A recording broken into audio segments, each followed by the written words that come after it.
കൂട്ടുകാരെ, നമ്മൾ ഇന്ന് അടിപൊളി മുറുക്കാണ് ഉണ്ടാക്കാൻ പോണത്. അത് എന്തിലുണ്ടാക്കണമെന്ന് വെച്ചാൽ ഗോതമ്പ് പൊടിയിലാണ് ഉണ്ടാക്കാൻ പോണത്. അതുണ്ടാക്കി നല്ല മൊരുമൊരുന്ന് വെച്ചാൽ ഒരുപാട് ദിവസം നമ്മുടെ കുട്ടികൾക്ക് ചായ കുടിക്കുമ്പോൾ ഒന്ന് രണ്ടൊക്കെ എടുത്തു കൊടുക്കാൻ പറ്റും. അതിനി നമ്മൾ എങ്ങനെ ഉണ്ടാക്കുക എന്ന് കാണാം.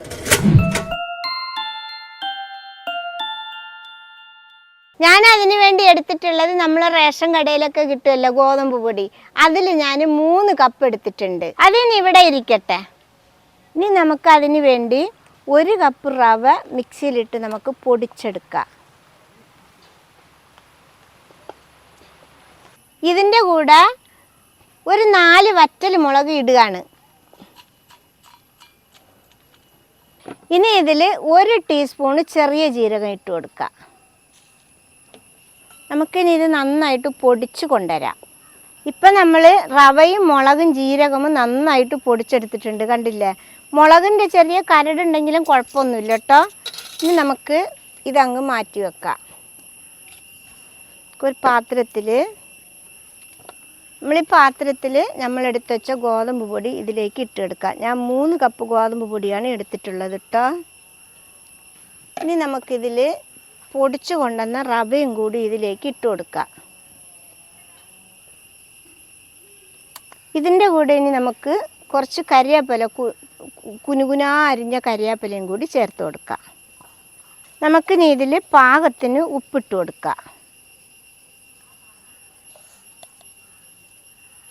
ഇതിൽ നമുക്കിനി ഒരു 3 ടേബിൾ സ്പൂണ് ഓയിൽ ഒഴിച്ച് കൊടുക്കാം.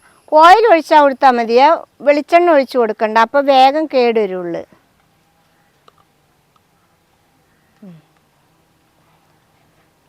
നമുക്കിനി ഇതെല്ലാതും പാടെ ഒന്ന് മിക്സാക്കി എടുക്കാം.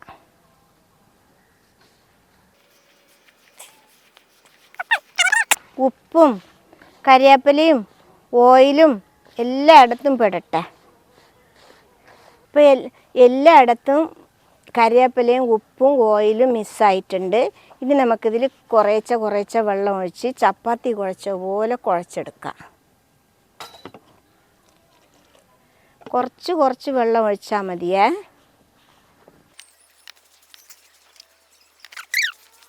നമ്മുടെ മാവ് ഇപ്പം നമ്മൾ ചപ്പാത്തിക്കൊക്കെ കുഴക്കണ പോലത്തെ സോഫ്റ്റിൽ കുഴച്ചെടുത്തിട്ടുണ്ട്. കണ്ടില്ലേ?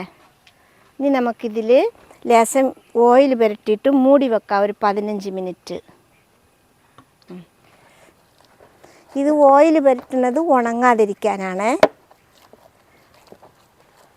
നമുക്കിവിടെ ഒന്ന് മൂടി വെക്കാം. നമ്മളിപ്പോൾ മാവ് കുഴച്ച് വെച്ച് 15 മിനിറ്റ് ആയിട്ടുണ്ട്. ഇതിപ്പോൾ കുറച്ച് കട്ടിയായിട്ടുണ്ടാവും.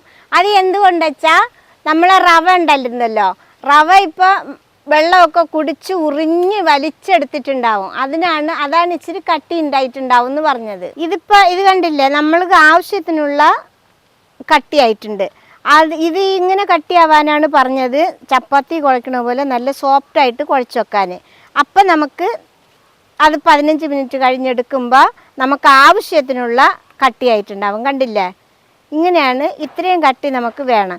ഇനി വെള്ളം കുറച്ച് കുഴച്ചൊക്കെയാണെങ്കിൽ ഇങ്ങനെ വരില്ല, നല്ല കട്ടിയാവും. നമുക്കിങ്ങനെ ഉരുളാൻ പറ്റാത്ത കട്ടിയാവും. അതുകൊണ്ടാണ് ആദ്യം തന്നെ ഒന്ന് സോഫ്റ്റായിട്ട് കുഴയ്ക്കാൻ പറഞ്ഞത്. ഇപ്പം നമുക്ക് ആവശ്യത്തിനുള്ള ലൂസായിട്ടുണ്ട്. ഇനി നമുക്കിത് ചപ്പാത്തിക്ക് പരത്തുന്ന പോലെ പരത്തിയെടുക്കാം. ഇനി നമുക്ക് ഇതിൽ ഒരു ഉരുളാക്കി എടുത്തിട്ട് ഇത് മാറ്റി വെക്കാം. ഇവിടെ കുറച്ച് പൊടി ഇടാം. ഇട്ടിട്ട് കയ്യിലൊന്ന് വെച്ചിട്ട് ഇങ്ങനെ ആക്കിയിട്ട്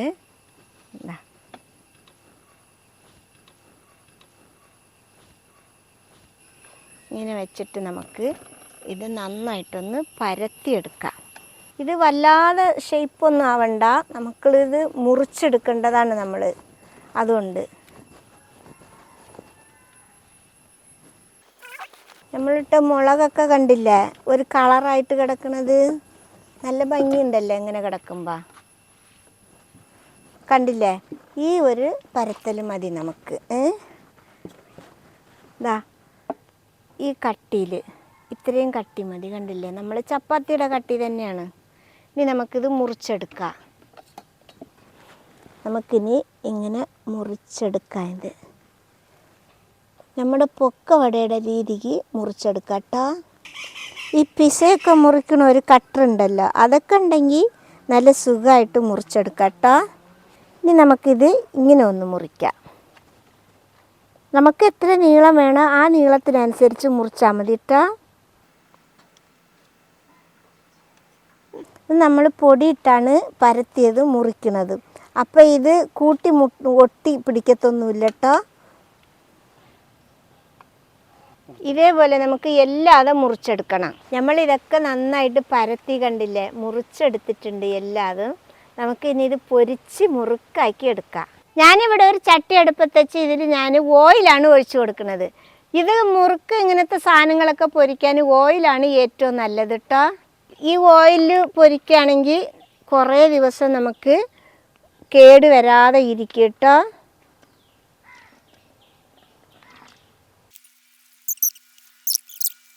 നമ്മുടെ എണ്ണ നന്നായിട്ട് ചൂടായിട്ടുണ്ട്. നമുക്കിനി ഇത് പൊരിച്ചെടുക്കാം. നമുക്കിതിങ്ങനെ കുറേച്ചാ വാരി ഇതിലിട്ട് കൊടുക്കാം. ഇടുമ്പോൾ എണ്ണ കൈമ തെറിക്കാതെ നോക്കണേ.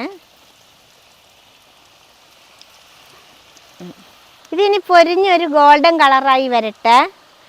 നീ ഇളക്കി കൊടുക്കുക. ഇട്ട ഉടനെ ഇളക്കരുത്, ഒന്ന് പൊന്തി വന്നിട്ട് വേണം ഇളക്കാൻ. നല്ല മൊരിയണം, അപ്പോഴാണ് നമുക്ക് കറുമുറുന്ന് തിന്നാൻ പറ്റണം. അതേപോലെ മുരിച്ചെടുക്കണം. അപ്പോഴാണ് കുട്ടികൾക്കൊക്കെ നല്ല ഇഷ്ടമാവുന്നത്. കുട്ടികൾക്ക് മാത്രമല്ല, വലിയ ആളുകൾക്കും എല്ലാവർക്കും കഴിക്കാൻ പറ്റും. നമ്മുടെ ഫസ്റ്റ് റിപ്പ് നന്നായിട്ട് മൊരിഞ്ഞ് വന്നിട്ടുണ്ടെങ്കിൽ നമുക്കിത് കോരിയെടുക്കാം. കണ്ടില്ലേ, ചിലുക്കെന്ന് കേൾക്കുന്നുണ്ട്.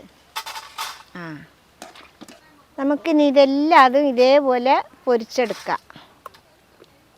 അങ്ങനെ രണ്ടാമത് റിപ്പും കൂടി ആയിട്ടുണ്ട്. അങ്ങനെ നമ്മുടെ എല്ലാതും ആയിട്ടുണ്ട്. ലാസ്റ്റുള്ളതും പൊരിച്ചെടുത്തിട്ടുണ്ട്.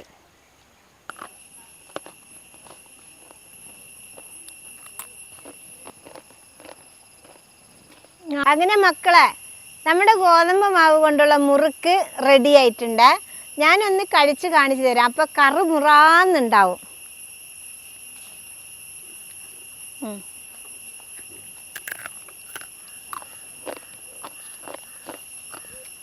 കേൾക്കണില്ല? ജീരകത്തിൻ്റെ രസവും കരിവേപ്പിലയുടെ രസവും ഉണക്കമുളകിൻ്റെ ചെറിയ ഒരു നേരിയ എരിവും അങ്ങനെ ആയിട്ട് നല്ല ടേസ്റ്റ് ഉണ്ട്. ഇത് എല്ലാവരും ഉണ്ടാക്കി നോക്കണം. ഉണ്ടാക്കി നോക്കിയിട്ട് കമൻറ്റിൽ എഴുതി വിടണം. ഇഷ്ടപ്പെട്ട സബ്സ്ക്രൈബ് ചെയ്യുക, ലൈക്ക് ചെയ്യുക, കമൻറ്റ് ചെയ്യുക, ഷെയർ ചെയ്യുക, ഫോളോ ചെയ്യാനും കൂടി മറക്കല്ലേ മക്കളെ. മക്കൾക്കൊക്കെ ഉണ്ടാക്കി വെച്ചാൽ സ്കൂൾ വിട്ട് വരുമ്പോൾ അവിടെ പോയി ഒരു ബിസ്ക്കറ്റ് വാങ്ങിക്കൊണ്ടോ, ഇവിടെ പോയി ഒരു ഇത് വാങ്ങിക്കൊണ്ടോ എന്നൊന്നും പറയണ്ട. ഇതിലൊരു 4 എണ്ണം എടുത്ത് ഒരു പാത്രത്തിലിട്ട് ഒരു ഗ്ലാസ് ചായയും കൊടുത്താൽ ആ മക്കൾ സന്തോഷത്തോടെ കഴിച്ചിട്ട് പോകും.